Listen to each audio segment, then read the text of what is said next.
प्यारे बच्चों, जय हिंद। आप सभी का इस मैथ की क्लास में स्वागत है। आज हम लोग पढ़ेंगे प्राकृतिक संख्याओं के वर्गों का योग, सम प्राकृतिक संख्याओं के वर्गों का योग और विषम प्राकृतिक संख्याओं के वर्गों का योग। ये हम आज टॉपिक लेकर के आए हैं आप लोगों के समक्ष। आशा है आप ध्यान से इसको देखेंगे, पढ़ेंगे, सुनेंगे और आवश्यकता अनुसार आप अपने नोट्स भी तैयार करते जाएंगे। तो आइए शुरू करते हैं टॉपिक आज का। दो प्रकार के सवाल विगत वर्षों में पूछे गए हैं। 2 से 20 तक सभी सम प्राकृतिक संख्याओं के वर्गों का योग, अर्थात 2 से 20 तक मतलब ये कि 2 square plus 4 square plus 6 square यानी जो भी सम संख्याएं हैं उन सम संख्याओं के वर्गों का योग यहां पर निकालने के लिए कहेगा। हमने उदाहरण के स्वरूप लिया हुआ है 20 तक। सवाल 10 तक भी पूछा जा सकता है, सवाल 25 तक भी पूछा जा सकता है, 26 तक पूछा जा सकता है। रेंज बनाई जा सकती है कि 1 से लेकर के 25 तक जितनी भी सम संख्याएं आ रही हैं उनकी वर्गों का योग क्या होगा। इस प्रकार का वही प्रश्न पूछा जा सकता है, जिसके लिए अभ्यास की आवश्यकता है। यहां पर दूसरा प्रश्न है 1 से 19 तक, अर्थात 1 से लेकर के 20 तक जो विषम संख्याएं हैं उन विषम संख्याओं के वर्गों का योग क्या होगा, ये पूछा जाता है। अब हम इसको सॉल्व कैसे करते हैं, इसके लिए जो ट्रिक है सम के लिए भी वही है और विषम के लिए भी वही है। वो ट्रिक ये है कि n प्लस 1 n प्लस 2 अपान 6, ये है ट्रिक। अब n नंबर ऑफ आइटम्स नहीं है, यहां पर n अंतिम संख्या है। अंतिम संख्या को ध्यान देना है, उसको ध्यान देना है, वहीं से कैलकुलेशन करना है और हमारा आंसर आ जाएगा। तो चलिए हम पहला क्वेश्चन करते हैं। पहला प्रश्न है 2 से लेकर के 20 तक, यानी 2 square plus 4 square plus 6 square और लास्ट में जाएगा जाकर के 20 स्क्वायर। इसके वर्गों का योग ज्ञात करना है। हम पकड़ेंगे 20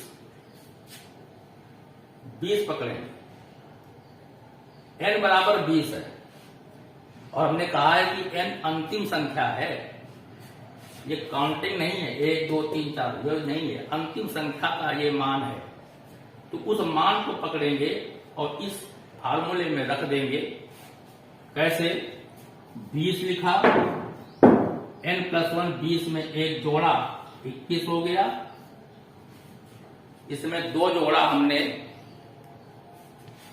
22 हो गया, अपान 6 कर दिया। अब इसको हम आसानी से हल कर सकते हैं। हल करें, 2 तिहाई 6, 2 तिहाई 20, काट लिया, 3 सते 21, ये आ गया जाकर के आपका 10 7 22 और सॉल्व कर लिया हमने इसको। 7 दूनी 14, 7 दूनी 14 1 15, यानी 1540 इसका आंसर है। 1540 इसका आंसर आया। क्या किया गया है? केवल ये किया गया है कि अंतिम संख्या को लिया गया है और उस अंतिम संख्या को ले लो, उसके आगे वाली संख्या लिख लो, फिर उसके आगे वाली संख्या लिख लो। ये तो किया गया ना। 20 लिखा गया है, 21 लिखा गया है, 22 लिखा गया है। या हम दूसरे शब्दों में ऐसे लिख सकते हैं कि अंतिम संख्या ले लो और आगे की 2 क्रमागत संख्याएं लिख दो और 6 का भाग कर दो, तो हमारा आंसर आसानी से आ जाता है। अब एक दूसरा सवाल लेके करते हैं इसको। मान लीजिए ये 10 स्क्वायर तक होता, तब क्या होता? यानी 2 से लेकर के 10 स्क्वायर तक, 2 से और 10 के बीच में जो भी सम प्राकृतिक संख्याएं आ रही हैं उनके वर्गों का योग क्या होगा। नीचे ऑप्शंस दिए होंगे, झट से करेंगे। अंतिम संख्या पकड़ेंगे 10 लिखेंगे, उसके आगे की संख्या लिखेंगे, उसके आगे की संख्या लिखेंगे और 6 का भाग कर देंगे। तो 6 दूनी 12, यह 110 गुणा 2 यानी 220 हो गया। आसान है। तो इस तरह से हम लोग जल्दी से इन प्रश्नों को हल कर सकते हैं और टाइम को हम बचा सकते हैं। अगला जो स्वरूप है प्रश्न का, वो स्वरूप यह है कि 1 से 19 तक सभी विषम प्राकृतिक संख्याओं के वर्गों का योग ज्ञात करना है। सबसे अच्छी बात यह है कि फार्मूला एक ही अप्लाई हो रहा है, अलग से कोई फार्मूला हमें याद करने की आवश्यकता नहीं है। जो फार्मूला सम के लिए अप्लाई हो रहा है वही फार्मूला विषम के लिए अप्लाई हो रहा है। तो यहां पर भी वही करेंगे, अंतिम संख्या को पकड़ेंगे और अंतिम संख्या जो क्या होगी वो निकालते हैं। पहली संख्या 1, फिर 3 स्क्वायर, फिर 5 स्क्वायर, 7 स्क्वायर और लास्ट में 19 स्क्वायर। बशर्ते एक चीज यहां पर ध्यान रखनी है कि ये स्टार्टिंग ब्रेक नहीं होनी चाहिए। प्रथम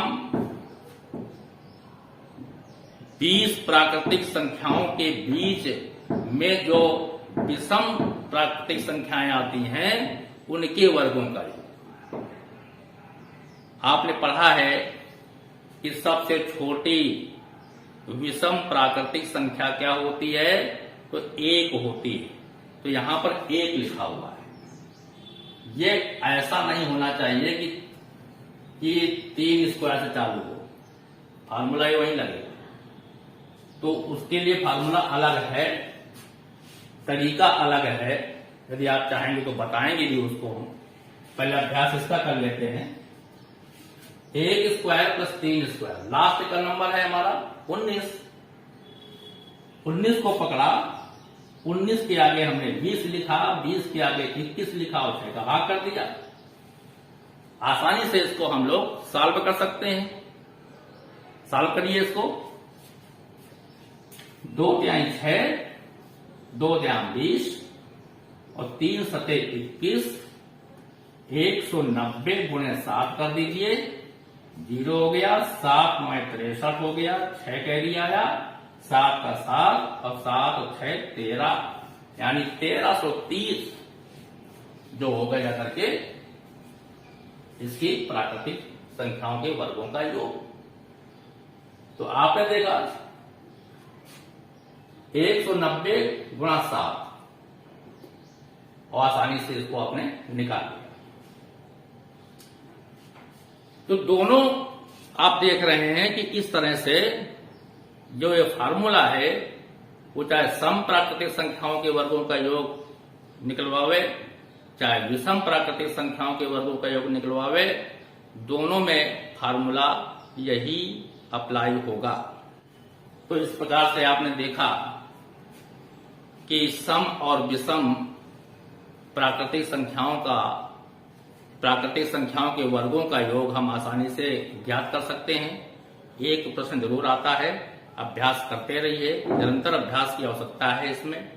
और झट से प्रश्न का उत्तर आप लिख दीजिए, टाइम की बचत होगी और वो टाइम दूसरे प्रश्नों में एप्लीकेबल आप कर सकते हैं। आज के इस वीडियो में बस इतना ही। कल मिलते हैं एक नए टॉपिक के साथ। आप सभी का बहुत बहुत धन्यवाद।